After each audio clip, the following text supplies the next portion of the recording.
Falar de saúde é sempre importante, muito mais porque depende da saúde a nossa longevidade de vida e quando a gente presta atenção nela direitinho, tudo acontece melhor. Algumas pessoas dizem que durante toda a vida nunca precisaram de nenhum tipo de remédio e que seu melhor antídoto sempre foi fazer tudo direitinho e ter o bom humor. No entanto, quando a idade chega, alguns casos começam a aparecer e os homens e as mulheres precisam se prevenir. Hoje, especificamente, nós vamos falar sobre os cuidados da saúde do homem após os 50 anos de idade, pois nós vamos conversar com o Dr. Marcos Tobia a respeito de urologia. Vamos falar sobre câncer e também sobre a cirurgia robótica, uma importante missão que está há 11 anos aqui no nosso país. Dr. Marcos, seja bem-vindo ao Enfoco. Bom dia, Henrique. Um prazer. Muito bem. Então, eu fiz uma rápida apresentação sua, mas nada melhor do que o doutor mesmo para que possa se apresentar ao nosso público, falar sobre a área de atuação. Fique à vontade. Sim. Meu nome é Marcos Tobias Machado, eu sou médico urologista já há 20 anos, tenho formação médica pela Santa Casa de São Paulo, fiz residência na Universidade de São Paulo, no Hospital das Clínicas, e logo a seguir fiz minhas especializações na Universidade de Miami e na Universidade de Paris, a respeito de oncologia e cirurgias minimamente invasivas, laparoscópica e robótica. Logo a seguir voltei para o país e iniciei meus trabalhos na Faculdade de Medicina do ABC, onde eu sou docente, professor, e a minha carreira privada também se inicia a partir desse momento. Quando a gente fala de cirurgia robótica, já tive meu treinamento de cirurgia robótica a partir de 2005 na França, mas no Brasil só a partir de 2011 os primeiros sistemas robóticos chegaram. Em 2008 chegaram no Brasil os primeiros sistemas robóticos. Muito bem. Doutor Marcos, quando um homem vai até o urologista, qual que é a principal preocupação? Só vai quando a coisa está feia mesmo? O que mais costuma aparecer de casos lá para o doutor tratar?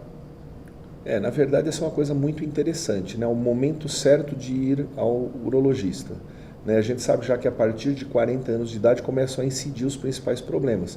Aumento da próstata, câncer de próstata, disfunção na ereção, disfunção hormonal masculina. Então são os principais quadros que levam um homem, mas na verdade muitas vezes é a esposa que traz ou a parceira que traz o homem ao médico. Esse é um problema que precisa ser resolvido. Muitas vezes por desculpa, por questão de trabalho, por não ter tempo, muitas vezes por medo de ter um diagnóstico de uma doença que pode levar a problemas. Então, às vezes deixa de fazer um diagnóstico precoce de uma doença simples de ser tratada, muitas vezes numa fase inicial e curável.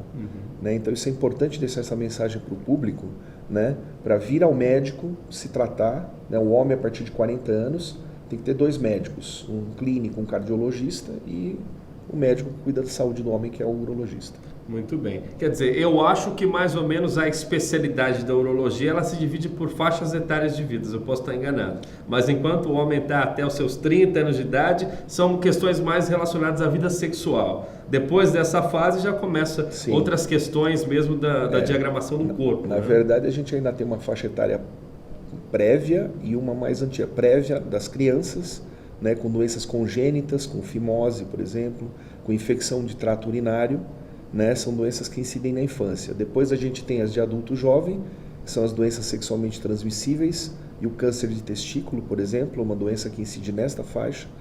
Depois a gente vai ter os problemas de próstata, os problemas hormonais da idade, a disfunção sexual, e já numa idade mais avançada, os cânceres mesmo, a partir de 60 anos, câncer de rim, próstata, bexiga, e os cânceres que vêm incidindo nessa faixa. Então, o urologista é um médico que trabalha bastante com todas as faixas etárias, tanto homens quanto mulheres.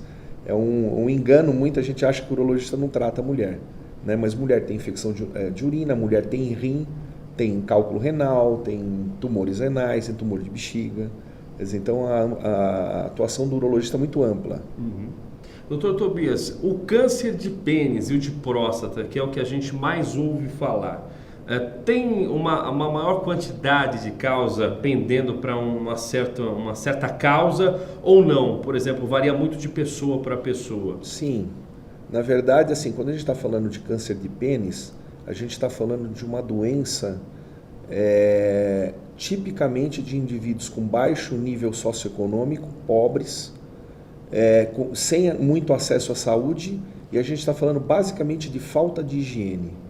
Né? Então, se você tem uma higienização perfeita do pênis, com exposição da glande, muitas vezes o indivíduo tem a fimose, que é o fechamento da pele do pênis, e não tem a exposição da glande, e isso vai ser descoberto na idade adulta.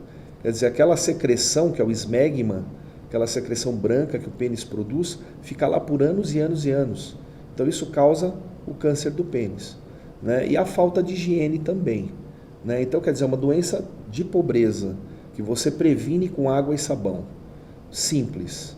Né? Então as principais causas são essas. Existe também a associação com o vírus do HPV, que é o que está associado também ao câncer do colo do útero, né? Que é uma outra associação que pode agora ser prevenido com vacinas. Né? Então, isso é o câncer de pênis. O câncer de próstata, 90% deles são esporádicos, eles aparecem sem nenhum antecedente de nada. 10% são familiares. Ou o indivíduo tem um caso de câncer de próstata, né, que a gente chama de familiar, ou o genético, quando ele tem vários indivíduos de primeiro grau, pai, tios, com câncer da próstata, e ele tem um câncer muito parecido com esse câncer que esses indivíduos têm. Quer dizer, se é letal, normalmente vem a ser letal nos descendentes. Se é um câncer de progressão mais lenta, costuma ser um câncer muito parecido. Né? Dentre as causas, né, que você teria para o câncer da próstata, a gente sabe que a dieta rica em carne vermelha e gordura animal, né, que é a mesma coisa que faz mal para o coração, faz mal também para a próstata. E os fatores de proteção, como as verduras, o tomate e os fitoestrogênios que estão contidos na soja, nos produtos de soja, no chá verde, são fatores de proteção para o câncer da próstata. Então isso é bem genérico, mas você tem aí os fatores de risco e os fatores de proteção para o câncer da próstata. Muito bem. Eu imagino que quanto mais cedo se faz o diagnóstico, a detectação ali daquela questão, né, que está fazendo mal para o organismo, mais rápido também seriam as causas de tratamento ou também de cura. Né? Sim, Henrique, não tem dúvida. Né? Se a gente vai falar de detecção precoce de câncer de próstata, a gente sabe que o indivíduo que vem ao consultório a partir dos 40 anos, a chance dele ter um câncer localizado na próstata está por volta de 90%. Então ele tem um índice muito, que é o câncer que cura. Né? 10% apenas dos pacientes que fazem check-up periódico vão ter uma doença avançada, principalmente para os ossos, é o principal local que o câncer da próstata dissemina, e aí vão ter uma doença que antigamente vivia 3 anos, hoje está vivendo 5, 6 anos, com novas drogas que são desenvolvidas e com uma qualidade de vida muito melhor. Então, mesmo a doença avançada, você tem aí uma perspectiva de qualidade de vida, mas já é uma doença que a gente não consegue curar. Pois é, dependendo do grau de avanço, né? Mas é raro, né? Se o indivíduo faz exames de check-up, ele tem aí 90% de chance de ter uma doença que é tratável. Muito bem. Depois do surgimento da cirurgia robótica, vale salientar o seguinte, você que está acompanhando o nosso programa, eu vou reforçar, nós estamos conversando aqui com o Dr. Marcos Tobias, ele está trazendo esclarecimentos a respeito da área de urologia e também hoje na nossa pauta muito importante a respeito de cirurgia robótica. A cirurgia robótica completa esse ano 11 anos no nosso país e desde os primeiros casos dessa tecnologia, o Dr. Tobias já esteve envolvido trabalhando. Das 5.000 cirurgias que foram feitas no país, quase metade ele esteve envolvido. Depois do aparecimento dessa nova tecnologia aqui no nosso país, que vem favorecer esse desempenho, essas operações, o tratamento ele é de uma forma que de certa forma traz um alívio maior, é mais rápido para o paciente, é menos doloroso. Quais são os avanços dessa diferença? Na verdade, assim, a cirurgia robótica é uma cirurgia feita por laparoscopia, né? Tipicamente a laparoscopia coloca pequenas incisões no abdômen do paciente, num dos orifícios coloca uma câmera, você consegue enxergar dentro da cavidade, e nos outros orifícios coloca pinças de trabalho. A cirurgia robótica, o robô é acoplado a essas pinças e o cirurgião já não opera mais conduzindo as pinças, e sim opera sentado num console, onde a visão que ele tem é uma visão 3D. né? Por exemplo, a visão na televisão é a visão 2D, né? Que é a visão da laparoscopia convencional, que a gente fez por muitos anos, né? Com a técnica robótica, você parece que está jogando num videogame, você encosta a cabeça e a visão que você tem é de 3 dimensões. Então a precisão do teu movimento lá melhora muito. Além disso, as pinças promovem movimentos dentro do paciente com 360 graus, coisa que o punho humano não faz, né? Então você consegue ter movimentos dentro da cavidade muito mais precisos, com uma visão melhor e mais ampliada, né?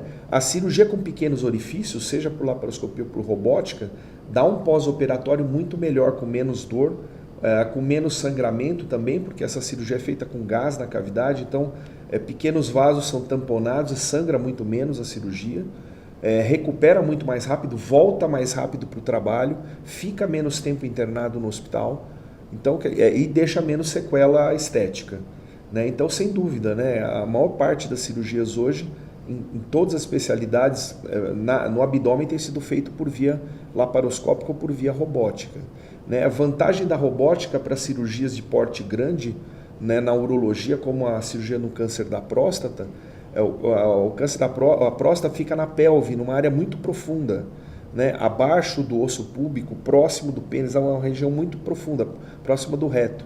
Então, quando você tem a possibilidade de ter uma imagem estática, que é a câmera conduzida pelo próprio cirurgião, e as pinças com movimento muito delicado, você tem um ganho muito grande, né? Além disso, cirurgia do câncer da próstata, eu vivi isso, né, quando ela foi desenvolvida na década de 80, logo depois, aqui no Brasil, na década de 90, eu estava me formando urologista e eu vi o começo de como era a cirurgia, né? Grandes hemorragias, cirurgia com tempo operatório grande e uma chance de impotência sexual, ou seja, perda da capacidade de ereção, né, para penetração e incontinência urinária em níveis muito altos. Depois que você aprende a cirurgia, tanto por via aberta, que é a convencional, como por via laparoscópica robótica, você melhora muito. Mas com a cirurgia robótica você tem índices melhores, né, de preservação da função sexual, né, que era maior que 50% nas séries de cirurgia aberta. Hoje a gente consegue 80%, 90% de preservação. Fantástico. Né, seja tomando ou não um Viagra ou alguma medicação que seja similar, você consegue preservar a atividade sexual desses pacientes com doença localizada, quando você preserva os 2 nervos. E também a chance de incontinência reduziu para 1%, né? Isso estava por volta de 10%, quer dizer, uma redução significativa, né, de indivíduos que vão precisar de algum tratamento cirúrgico para corrigir a perda de urina, né? A maioria fica com uma perda pequena ou gotas quando faz um esforço, que é perfeitamente compatível com ter uma boa qualidade de vida. Então, assim, hoje em dia a gente recomenda fazer a cirurgia robótica por recuperação mais rápida do paciente e também porque permite uma cirurgia mais delicada, uma manipulação mais delicada da próstata e preservação das funções sexual e urinária. Fantástico, doutor. Olha só quanto conhecimento que a gente está tendo hoje aqui no nosso programa Em Foco. O doutor Tobias está trazendo para a gente. Vamos a um rápido intervalo, mas continue conosco, porque daqui a pouquinho a gente vai falar mais sobre os benefícios da cirurgia robótica e trazer mais dicas e conhecimento para você dentro dessa área. Até já.